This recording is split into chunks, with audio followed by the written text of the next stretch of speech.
What's up, folks? It's Mickle here, and today we're talking the world of private jets.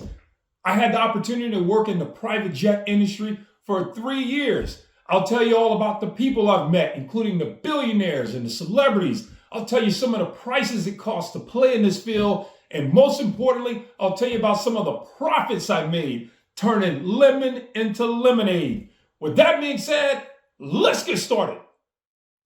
All right, so let's get to the people. There's probably 10, 12 people I want to tell you about, let you know sort of the people you get to meet when you're rolling through this industry.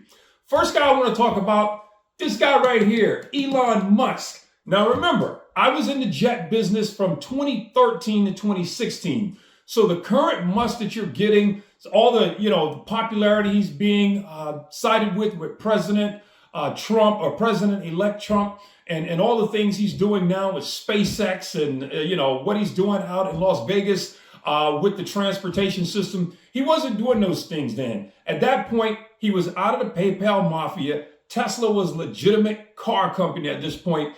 That was his claim to fame. When Elon came in, he walks past me. I didn't even see him, didn't recognize me. His security team is behind him. He goes on through the gates. He goes out to his jet. His security team comes back up to me and they say, "Hey, can you ensure that his car is parked properly and safely?" I said, "Sure, no problem." They said, "But you got to check out ludicrous mode." And I'm like, ludicrous, like what? They said, "No, that's an actual thing. It makes the car go super duper fast." Elon had his Model X. I believe it had just come out then. I suppose he had these in all the major cities. So he's not getting any Cadillacs and Lincoln Town cars and all that other razzmatazz. He's going to support his own product, which makes sense. So I get in the car, don't even know how to turn the thing on. I actually had to go to YouTube to figure out how to make the car move. But I did. I checked it out. It was amazing. Told all my friends about it. And it was so cool because I think Elon was probably one of the earlier billionaires I got a chance to meet and hang around. So Elon Musk, the first guy. Let's go into Oprah Winfrey, second billionaire. Everybody loves Oprah. Oprah also had her own private jet. I always thought it was so cool to watch her come in, to physically see her in person. It's like, man, after all the razzmatazz, all the television, all that, now you're seeing this person in real life after so many years on television. She was really nice, really cool. I would always touch her jet, like pray for her, like please God, keep her jet in the air, keep her safe and all that. She was really, really nice.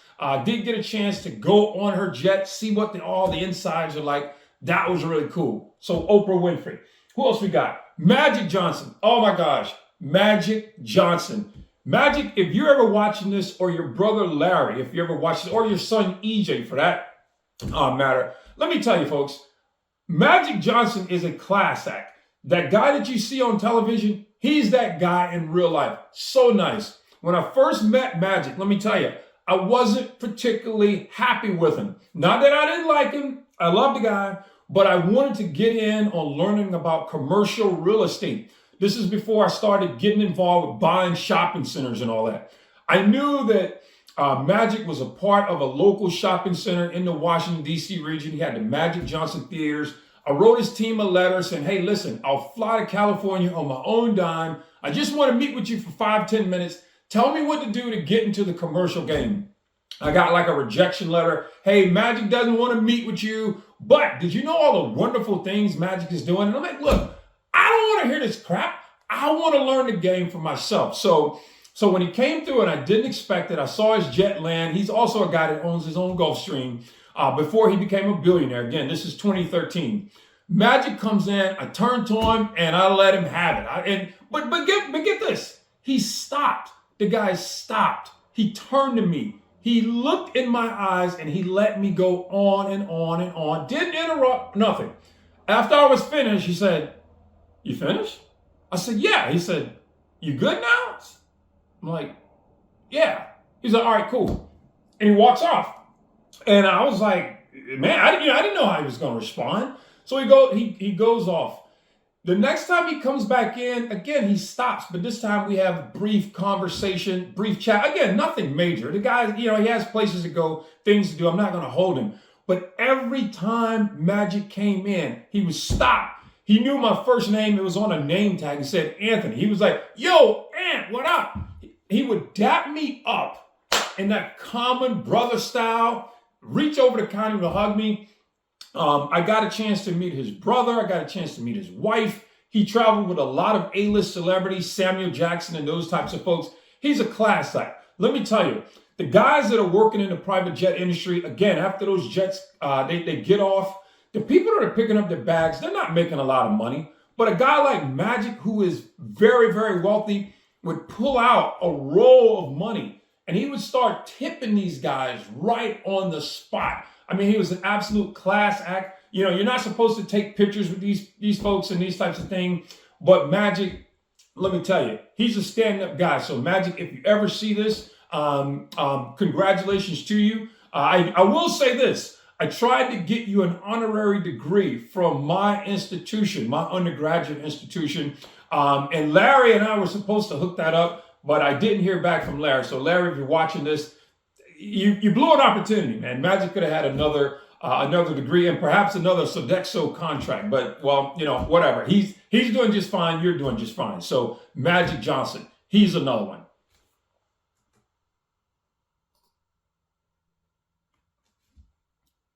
Charlie Sheen. Oh my gosh, I got the craziest story about Charlie Sheen. So again, when the jets come in, they park, the stairs come down, and then the crew comes up, get any luggage or golf bags or whatever. But it's normally a pretty quick process. This was 2013 or 14, I'm not sure which one, but it was the night of the Super Bowl. This Gulfstream, I believe it was a Gulfstream, comes on the tarmac, it stops. And we wait, and we wait, and we wait. They're like, look, is anybody getting off this plane? It's like, I don't know. They've been sitting there forever. I think about 45 minutes later, and we have no idea who this is, by the way. Charlie Sheen and his team comes in. And when the doors fling open, I look up, I immediately recognize him. I'm like, Charlie Sheen. Charlie Sheen looks at me. And I think he's wearing sunglasses. It's already nightfall because, when the Super Bowl's going, right, it's night. So Charlie walks over to me. Now, I'm wearing a whistle in the jet business because being out on the tarmac is so loud. You have radios and things, but I don't work outside. I'm not there. I'm on the inside. But everyone has a whistle in case you need to go out and, blow your whistle, grab someone's attention. You can't yell. There's too much jet noise. Jets are very, very noisy. Charlie looks at my whistle, and look, I'm not making this up. He walks over to me, and he looks like he'd been drinking a little bit, which I don't think is terribly far-fetched, but whatever.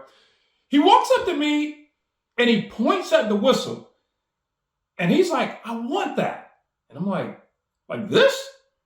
He was like, yeah, I fucking want it, man. And I'm like, okay. I'm like, you want my whistle? He's like, yeah, I want it. So just on cue, because I'd just been reading up about Charlie Sheen and my family loved watching the show 2.5 Men. So I said, Charlie, I'll make you a deal. Because I'd just been watching Piers Morgan's, when he was on CNN at that time, and he was talking about Charlie Sheen pulling up late and jumping out the Maybach. So that story popped in my head while I'm talking to him. So I said, Charlie, I'll make you a deal. I'll give you this whistle if you give me a ride in your Maybach. And he's like, he points to one of his crew and is like, set it up, make it happen. So I, pull out a pen and I write my name down, my email, all that, give it to him. I gave Charlie my whistle. He leaves and he sort of, I won't say the state he was in. He goes to a bar in the Washington, D.C. area, and I think the Super Bowl had long been over at this point, but he was trying to get in, and they wrote a story about it in the Washington Post. That's all I'll say about that. So just crazy story about Charlie Sheen. Charlie, if you ever see this or your team ever see this, I'm still waiting on my ride in the Maybach, right? So, okay, there we are. Who else we got? Will and Jada Pinkett. Again, right now, they're probably not the highest on people's lists, but I met Will and Jada. I think it was sort of the fall, maybe 2014. Will was a super duper nice guy. I didn't know how tall he was in person. He and I both 6'2", some change, so we're about the same height. Super nice guy. Jada really didn't say a whole lot, but she was cool. She was nice as well. So there's just another celebrity crowd. Who else we got? Now, these next two people, most of you won't know, you've probably never heard of, but they're billionaires, and I got a chance to really engage with at least one of them pretty routinely. The first one is a guy named Mortimer Zuckerman. Oh, Mr. Zuckerman, if you're watching, I totally miss our conversations. He came to Washington every Friday.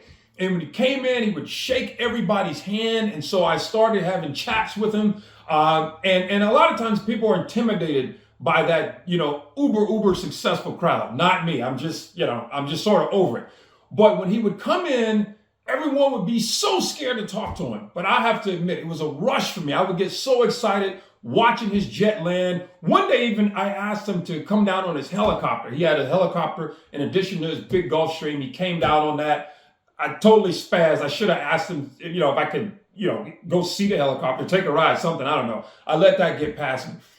However, when he would come in, everyone would be so scared of this man. His drivers, the crew, the pilot obviously would speak with him. But I would ask him some super duper hard question every week. It got to the point where everyone would freeze when he'd come in. He'd stand in front of me and it would be dead silence. Like, what is he going to say to him today? So I got a chance to pick his brain. That was great. He's a phenomenal guy. I'd heard that he was a mean guy, years ago, but I didn't get any of that. I love the guy. Really appreciate talking to him. We would talk all about, conferences out in Aspen, the Aspen Ideas Festival. He would come and do his TV show, lots of things. So Mortimer Zuckerman, another great guy. The next guy, also a billionaire. You probably won't know him, although he probably affects your life. Carlyle Group co-founder, David Rubenstein. This guy doesn't like to talk to anybody except people on his level. I made it a personal challenge for myself because I would see him this guy's in the air 200 days a year. He drives the same Mercedes-Benz he's been driving for probably, at this point, 20 plus years. He won't change it. And really, what's the point, right? Because he upgrades his Gulfstreams pretty routinely. And right now, I think he has a Gulfstream G650ER, which means extended range. He would walk past every day, wouldn't say nothing, maybe mumble half a word. And I was like, I'm going to get this guy. I'm going to break him. I'm going to get him to talk to me. And by the time I got to the end of my sort of 3-year stint, I did get to the point where Mr. Rubenstein would stop. He'd answer a question for me, have a little small talk. And so it was really great because this guy is brilliant. Here was the other thing. He's also very funny. I'm sure some people will consider it a dry humor. I thought he was an hysterical guy. The way he can spit facts, both him and Mortimer Zuckerman, they can spit facts and knowledge. Super duper bright gentleman. Really made it in every stretch of the imagination. When I left and I came down to the Palm Beaches and started living down here, one day I was out riding my bike. The family were out riding our bikes and I ran into him. Him and his family were walking and I was like, Mr. Rubenstein, and stopped. And his daughter was like, my God, I've never seen anyone respond to my dad like that. And so my family got to confirm. I was like, look, I talk about you all the time. Yep, he does. He talks about you a lot. He watches you on television. He reads you. So he's great. David Rubenstein, another great guy. Who else we got? Mark Cuban, of course. Mark Cuban, the outspoken, outrageous, in-your-face, non-apologetic billionaire. Mark Cuban. The cool thing about the jet industry, and he also owns his own jet, billionaire, of course. Mark Cuban just sort of sneaks in one. Oh, I don't want to say sneak. He came in unannounced. His limo driver comes up to the counter and he gives me the tail number of the plane, which is this little number right here on the engine. And I was like, well, who is it? And the guy's like, Mark Cuban. I'm like, what? I'm like, do you not know who Mark Cuban is? He's like, no. And I'm like, where have you been under a rock? Mark Cuban, Shark Tank, all that, sold his company for, $5.6 billion or something like that to Yahoo. You don't know this guy? Don't know him. So my thing was, whenever I watch Shark Tank, and the other sharks are great, they're cool, but I would always try to anticipate what Mark Cuban was going to say to see if I would say something at least similar. And so I said, if I ever met him, I would tell him that. And sure enough, Mark comes in. By the way, he's tall. Remember, I'm 6'2". Mark is like 6'4", 6'5". He's a really big guy. I had no idea how tall, how big of a frame this guy was, but he's really nice. And I told him, I said, Mark, whenever you get ready to talk, I always try to anticipate what you're going to say. He was like, well, you're better than me because I never know what I'm going to say. So, we laughed about it. He went on about his way. Again, another billionaire, Mark Cuban, really cool guy. Let's see what we got. Probably one of the most important guys I'm going to talk. Bob Johnson, billionaire, the first black billionaire. Bob Johnson is the reason this logo is here. The reason this logo is here. The logo that's on this jet. The logo that's on this helicopter. That Activate, Gorilla Grind, all of that. That came from Robert Johnson, first black billionaire. I got a chance right before the Great Recession hit in 2008. I was doing good. I was flying high. I was in my probably early 30s. I had $1 million home. I was driving a $100,000 car. I had a team. We were trying to get investments together, probably trying to do some commercial real estate. And I said, you know what? I got to reach out to someone who's way up the ladder, who's black preferably, who'll probably talk to me and give me some advice. Who could that be but Bob Johnson? So I wrote a letter to Bob Johnson's office, and I go and I drop it off. No response. It's like a Thursday. I call to do a follow-up Friday. Nope, no response. I call again Friday afternoon. I got his secretary. And she's like, yeah, I got your little presentation. But what you're looking for is mentorship. Bob Johnson doesn't mentor. And I'm like, what? I'm like, come on. He was not born rich. That I know. That I know for sure. Even before that book, The $1 Billion Bet, I'm like, I don't need to see that. Most black people from his age range, look, we were not born of affluence. Now, his wife, or former wife, Miss Sheila Johnson, she was a little different side. But even then, her dad was a surgeon. They weren't necessarily balling. But Bob Johnson, I'm like, he was not born rich. You got to talk to me. His secretary was like, nope. What you're looking for is mentorship, and he doesn't give mentorship. So, okay, fine. Hang up the phone. So that weekend, I'm sort of bummed out about that. And I'm like, no, he's got to say something, right? Come on, man, So that Monday, I called back again. I don't remember what I was going to say, but I know it was. I was going to call back and apologize and thank her. Just thank her for taking my call. So I called her, nothing. Called her again, nothing.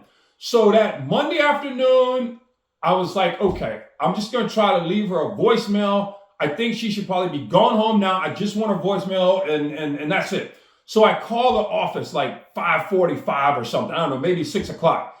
But she answers and I'm like, oh, crap. And this time I just want to apologize to her for, taking up her time, but I also want to thank her for taking my call. Instead, she's not sort of mean and nasty like she was the previous week. She sounded like a sweet old lady. So she's like, listen, do you have the question you want to ask Mr. Johnson ready? I'm like, yes, ma'am. She's like, you have it written down? I'm like, oh, I got it. I know it. She said, I tell you, I'm not going to make any promises, but I tell you what I'm going to do. I'm going to try to get Mr. Johnson on the line for you. And I'm like, what? She said, let me tell you, do not let this phone ring 2 times. I said, ma'am, I won't let it ring once. She said, I can't promise you, but I'm going to call and see if I can get it arranged. And if I do, I'm going to call you at like 6:30 or something. I said, ma'am, the phone won't ring once. Sure enough, I've left Northern Virginia. I'm over in Maryland about to have dinner with some friends. 6:30 on the spot, she calls. And she's like, Vaughn Mickle? Yes, ma'am. I have Robert Johnson on the line for you. Oh, I jumped right into it. We talked about his success. We talked about hedge funds. We talked about the questions I wanted to ask him. I go right into it. Mr. Johnson says, look, you got to continue to impress people like you impressed me. And I'm like, what? I just impressed a billion? Like, are you serious? I impressed you? You're the guy with $1 billion? I impressed you? Oh, man, this is the greatest day. He went on to give me some really great advice, and I'll share this with you. He says, listen, the money, whatever for the money. He's like, if you create value, the money won't matter. Like, okay, so let me break that down. What does that mean? Let's think about a scenario like this. We'll go back to David Rubenstein, the private equity guru, right? What is private equity? They're creating value. So imagine you get up on the Monday morning, you want coffee, right? But then you also like donuts. The best place for donuts is over here. The best place for coffee is over there. So you gotta stop 2 places to get your best coffee, get your best donut. But then, you know what? What if we create value? What if we take this company, we merge them together? Now you only go to one place. You can get your coffee, you can get your donuts, probably even at a slightly reduced cost. We cut down the value or the cost of so many other things. And then we can also churn a great profit for our investors. Now, let me say this. I know the knocks that private equity gets. Like, hey, they buy companies, they fill them up with debt, they sell off all the real estate assets. I know all that stuff. I get it. I'm just trying to make the case for creating value. And I'm those some people are going to say, yeah, value at what cost? I know. But look, just for explanation's sake, that's all I'm saying. That's what he was saying. If you create value, then the money won't matter. You can make as much money as you want to make. So going back to that, I was riding high when I first met Bob Johnson. That was, again, 2008 or so. But then all of my investments failed. They went belly up. I lost everything, my house, my car, my job. It's just horrible stories. It's one of the reasons why I wrote one of the books called Slide 68, 86 Your Current Life and Pursue the Lifestyle That You've Been Dreaming of, right? So enough about that. So Bob Johnson comes through the airport one day, and I'm like, oh, crap. I'm like, when I talked to the guy on the phone, things were going good. He probably assumed my life kept getting better. It didn't. He didn't know everything tanked. So now here I am at the private jet airport. This guy's coming around the corner. I'm watching him, and I'm like, oh, man. My only saving grace was he didn't know what I look like. He didn't know who I am. He talks to so many people all the time. It's probably like, I don't know who this guy is. So as he's walking past me, I'm like, crap. I just want to dive on him. I just want to suck all the knowledge out of his head, right? Because I saw his jet sitting on the tarmac. I didn't know it was his. I'm looking at the itinerary for his meals, what he's going to eat for the day and all that crap. And I just wanted to dive on this man. Just like, give me some of your knowledge, man. Or execution or something. But instead, I had to chill. Again, at this point, I was very new to the job. No one really knew my background. They didn't know why I was there, whatever. So he walks past. But when he came around the corner, he's wearing a pair of blue jeans. He's wearing like a Ferrari cap and a pair of cowboy boots. He's not that tall. But that day, he looked like he was 7 feet tall to me. I'm watching him, and I'm like, man, look at that. He walks past me. He says, good morning, everybody. He goes, he bounds up the stairs of that jet. They turn on the engines, and boom, he was gone. And I'm like, man, that's how you live. That's how you live. And I'm like, you know what? You don't grind for that life. You got a guerrilla grind. You know what? That's a different mode. You got to activate guerrilla grind mode. Yeah, that's what you do. You know what? I said right then, I'm going to put activate guerrilla grind mode. I'm going to make it a logo. I'm going to put it on a t-shirt. I'm going to put it on hats. I'm going to get a jet. I'm going to put it on the jet. And then my engine tail number is going to be N68 Gorilla Grind for my book, Slide 68. That's what I'm going to do. That's how all of that stuff got started. So many things have come after that, but I got to give a massive, massive shout out to Bob Johnson. When I tried to tell him this story, he really didn't even seem interested. It's kind of like, yeah, okay. I mean, I guess he was thinking, t-shirts don't really turn me on. I don't know, whatever. I even had him a Gulfstream jet made up with the Gorilla Grind logo on it. I have no idea if he ever got it. Chances are he probably gets gifts and stuff all the time. I don't know, maybe somebody threw it in the trash. Does not matter because I'm back on top now. Shouts out to Bob Johnson and shouts out to Sheila Johnson for a hotel business, Salamander, out in Northern Virginia suburbs. She's doing great things. He's doing great things. So whatever. Let's see. Who else we got? Sports teams.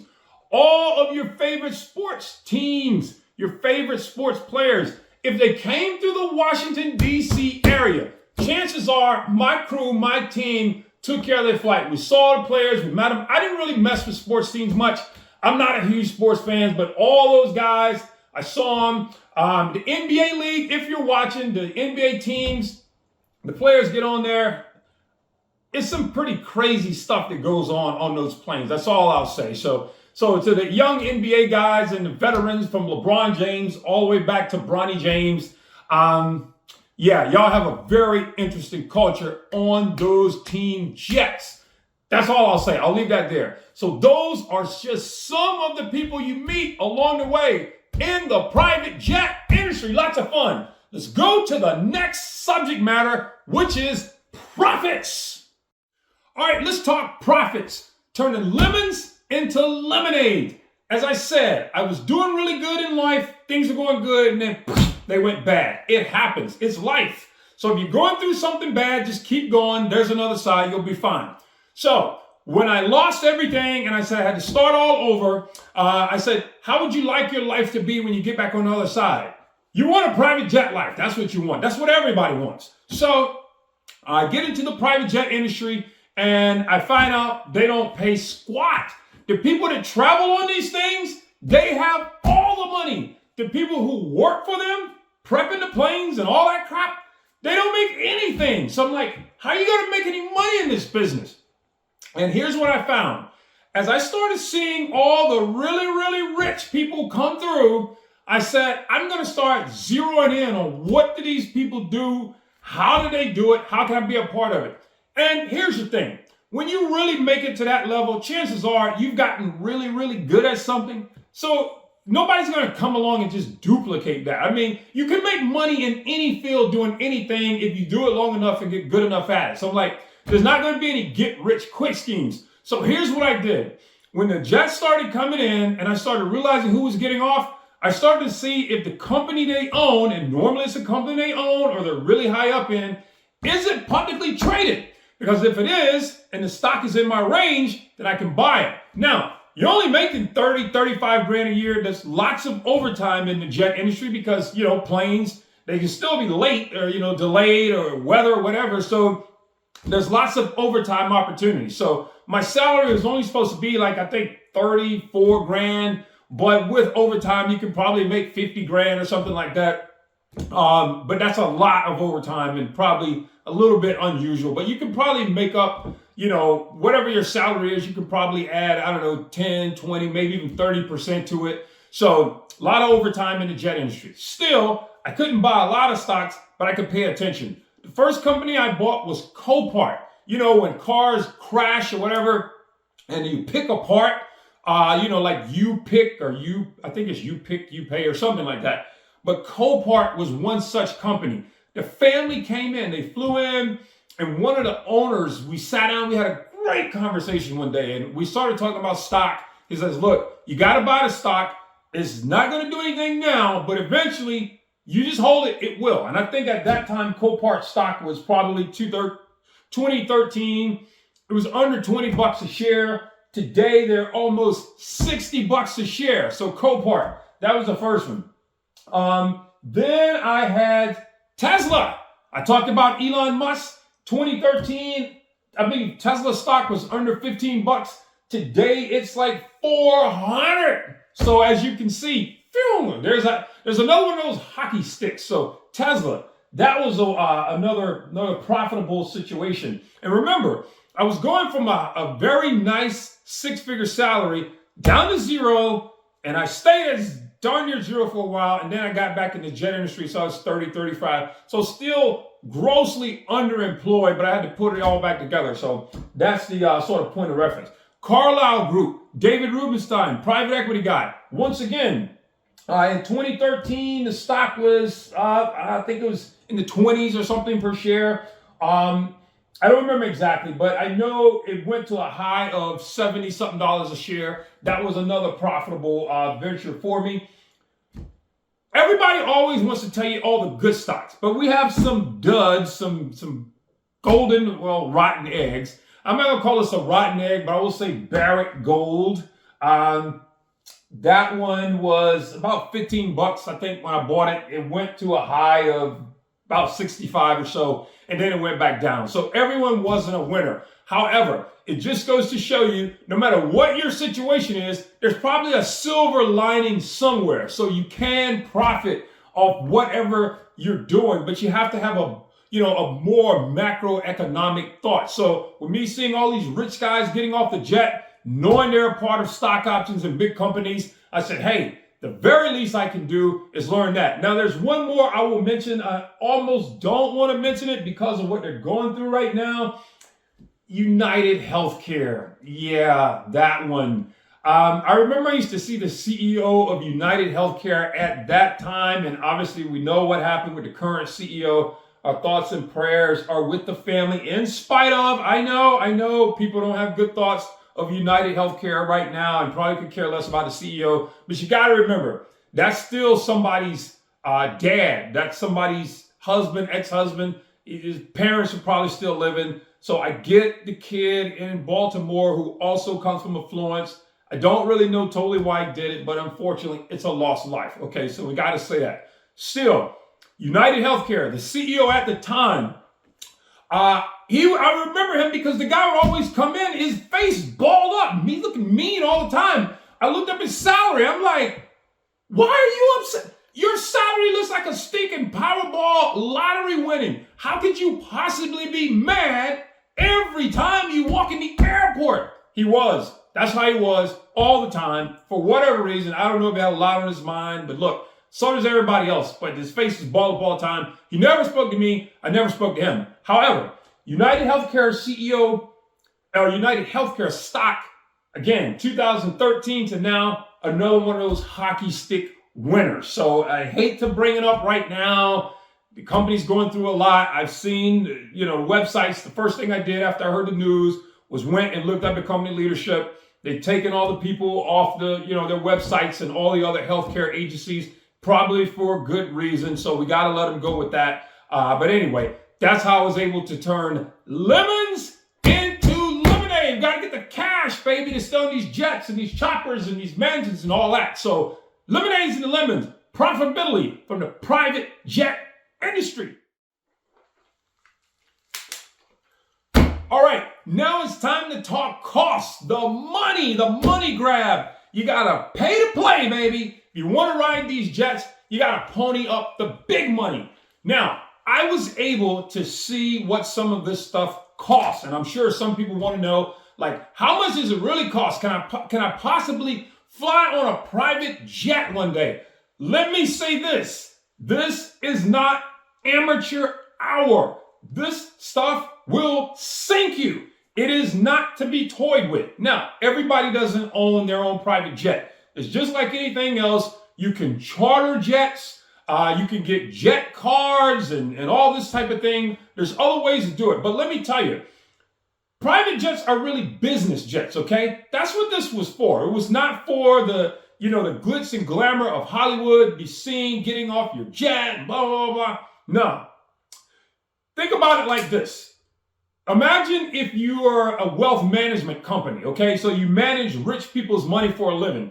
And I took a class or a program for certified financial planning at Georgetown many, many years ago. And so I do understand this. So imagine you have a couple of clients, maybe 9 clients, 10 clients or something. You need to see 4 of them in one day, but they all live hundreds of miles apart from each other, or maybe 1,000 miles apart from all of them. You're not going to get on a regular airplane and hop to their locations. There may not even be near an airport. So let's take the state of New York, for example. Let's say, for example, you have a client and he's in New York City, right? But you're stationed out of, Philadelphia or Washington, D.C. You need to go see him. So you fly from Washington, D.C. to, JFK, LaGuardia or something like that. But then your next client, he's in Boston. You got to run up there. Then you have another one in Pittsburgh. And then you have a final one somewhere in, the outer banks of North Carolina. You cannot hop on Delta or any of your other local carriers. You can't get a discount carrier. If you have, for whatever reason, the need to get to all of those people in one day, you got to do it privately. There's only 50 airports nationwide, but there's probably 5,000 private jet facilities. So in that scenario, you could hop to Teterboro. Teterboro is the name of the private jet place for the New York City or whatever. They can hop there. But let's say you need to get to the Hamptons. You're not going to get on a big jet and go to the Hamptons, but you can get on a small private jet and go out to the Hamptons or whatever the city I said as the previous example. You need a private jet to hop there. So if whatever you're doing justifies that cost, it cuts you time, you don't have to take your shoes off and all that crap, you can do it. But it comes at a cost. You can easily spend $6,000, $7,000, $8,000 per hour on a private jet. Now, mind you, that's assuming that the jet takes off from where you are. If you use a charter company and the charter company has a flight an hour to get to you, then you fly 2 hours. No, you got to pay for that hour to pilot all that. Yeah. Hey, he's not here. So if they're not stationed where you are, you got to pay for them to get there. So let's say it's a $7,000 scenario. You need to go from Palm Beach, Florida to New York City. Or let's say the Hamptons. And let's just say that's a 3-hour flight. I don't know. I've never flown from Palm Beach to the Hamptons, but let's just say it's 3 hours, right? So that's $21,000. But let's just say the jet that you need is an hour away. So he has to fly from an hour away to get to you in Palm Beach. Then there's 3 more hours to get to the Hamptons. You can't just say, okay, hey, so that's 4 hours, 28 grand, here you go. No. The jet has to get back home. Guess who pays for it? You gotta, so that's what?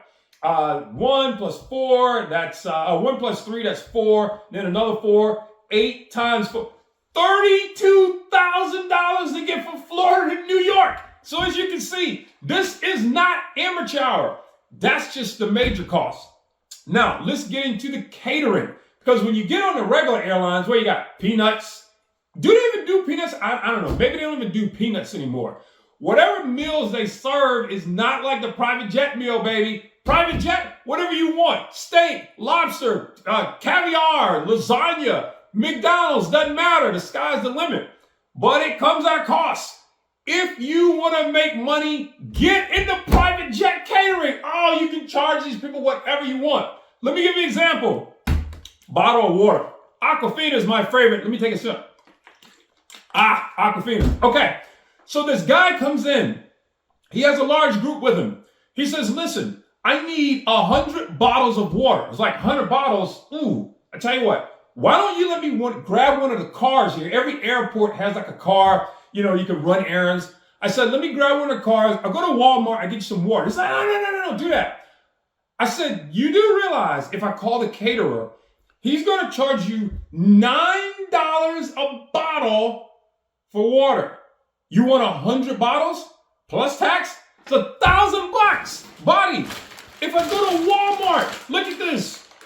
32 16-ounce bottles. It's not even $10. 10 times 3, okay, let's make it 4. $40. $40. Does he take it? No. He says, just order it through the stinking caterer. The caterer charges him $1,000 for bottle. What, are you serious? Clearly, he's not the guy that was paying. He's probably just going to transfer the cost to somebody else, and there's that. Catering, oh my gosh, they rob them blind. They rob them blind. But does the passengers care? They don't. Take this scenario. Let's say you're a big shot, hot shot, big wheeler, and you need someone to come see you. So you tell them, hey, look, my time's important, your time's important. I'm going to fly you here to see me. We're going to sit down, we're going to do some contract for the big bucks, and then we'll fly you back. You do that for someone, you clearly are catering to them, you're trying to pamper them so much. I don't know, maybe you're signing some big league athlete or something. I don't know, whatever. Well, if you fly the guy there, you don't care what he eats. As you can see, a flight can cost you 30 grand. Do you care? You don't put some complimentary snacks on the plane for him, right? Maybe give him a couple of sandwiches, an apple, orange, some coffee, some juice. That, about $500. And then the guy probably is not even going to eat it. I've seen, oh man, I have seen There's a really big star out of Miami. I won't call the guy's name, but if I called his name, you'd immediately know who he is. They were on tour. I think they were coming from Ohio. The guy orders $4,500 worth of catering. Him and his band gets on the plane. They fly into Washington. They never touched the food. They never touched it. They turn to the line crew who's taking the bath. Hey, look, you guys hungry? Yeah, what you got? It's all gourmet. That happens a lot. Oh my gosh, the food they throw away, the costs are ridiculous. I've seen people flying through the air, kids on the plane. Hey, I want McDonald's. The plane has to touch down. You know how much it costs? You don't just pull it to the gas station like a car. I'm going to run and use the bathroom and run out. No. When these planes touch the ground, on average, $750 when those wheels hit the ground. And then they're trying to get you to buy fuel. They want you to buy fuel, right? You buy some fuel, they'll waive this fee for you to pull into their premises. How much does fuel cost for a private jet? More than you probably make in a year or 2 or 3 or 4. It's ridiculous. This is not amateur hour. You got to pony up big money to rule in this world of private jets. But then here's another cost. When these jets come in, and let me set this up for you, okay? So imagine this is the tarmac. And then this is the little building, maybe about 4,000 square feet of U.S. space, right? Which is the building that we're working in. And then on the other side of this building, there's going to be like a porte cochere, basically like a covered drive-up entrance. So the jet lands, boom, doors open. They literally roll out the red carpet, like literal red carpet. The passenger gets out, the line crew goes up. They say, hey, look, we'll grab your bag. Then there's another crew that's talking to the pilot. Hey, can we get you some fuel? You need de-icing for your rings or whatever. Meanwhile, the rich customer, he just walks through. Well, let me pause. He doesn't necessarily have to walk. Sometimes you can pay to have your personal vehicle meet you plane side. That's even more. Where I was at the time, that's an additional $500. And you're thinking, okay, look, if I can drop $30,000 for a flight, what's $500? Yeah, but these people weren't stupid. They didn't make this kind of money being just ridiculous for the most part. So it's just a simple walk, right? It's probably 100 steps from the plane in some cases to the car. Why spend $1,000 when you can just walk 100 steps? You probably need the exercise anyway. You've been cooped in a plane. Don't care how nice it is. So you can't have a plane meet you or a car meet you plane side. Most people don't do that. And I would always talk. I was like, look, don't waste that money. It's just, don't do it. So the passenger walks in. Now, I'm at a desk like this one, but think of it like a hotel, where the people are lined up behind terminals. So we're standing up. That's how I get to meet all of these, famous people, celebrities, billionaires, because they all have to walk past me to get to their car. So there's a driver standing next to me, limo driver, personal driver, maybe family member, whatever. They walk past me, they walk out the door to get in their Cadillac Escalade or whatever, and away they go. So that is how the general operation is set up. But again, if you want to just have your car meet you plane side, that's an additional $500. Just a complete waste of stinking money. It rarely happens. Now, I have seen in some cases where it's sort of kind of justified when I'm seeing foreign dignitaries, when they land in Washington, D.C. Oh my gosh, don't get me started on the Saudi Arabian oil money. Good grief. I've seen cases where whoever the sheik is, he wanted 50 brand spanking new Cadillac Escalades lined up waiting for him when he got there. So he and his staff can get in the limousines right by the plane or in the Escalades and just take off. I've seen it. Can you imagine the tab for that crap? You will go broke trying to keep up with this crowd. If you don't have the money for a private jet, get out of that business. Get on Delta, get on United, get on Emirates Air, get on something. And even those planes cost a lot. But look, let's just be honest. Let's be clear. There's only one first class. It's private jet. And then there's everything else, okay? Because I don't care if you're sitting in a plushy lay-down seat on Emirates Air or whatever. You don't get to the destination until the poorest guy on coach gets there. You're not moving any faster than him. You just have a more luxurious seat. You know better than he is. Okay, he boards first. He puts his bags in the cabin. So stinking what? He lands in the same city, the same time you do. He gets off the plane, whatever. Private jet, no take off your shoes. No get scanned by security. None of that. You can say, hey, my flight leaves at 2 p.m. You can pull into the airport at 1:55 or 2:15 if you want. And then, boom, it's not waiting on anyone. You leave. But there's a crazy, crazy cost. I've told you what it is. So that's it, folks. Those are the people. Those are the prices. And those are the profits in the private jet industry. I hope you enjoyed my video. I don't ask you to like or subscribe because I have no idea if I'm going to make another one. I don't even know if this crazy YouTube thing is going to work. So with that being said, from the mobile home to where moguls roam, I am Anthony Mickle. Activate gorilla grind mode. Let's work.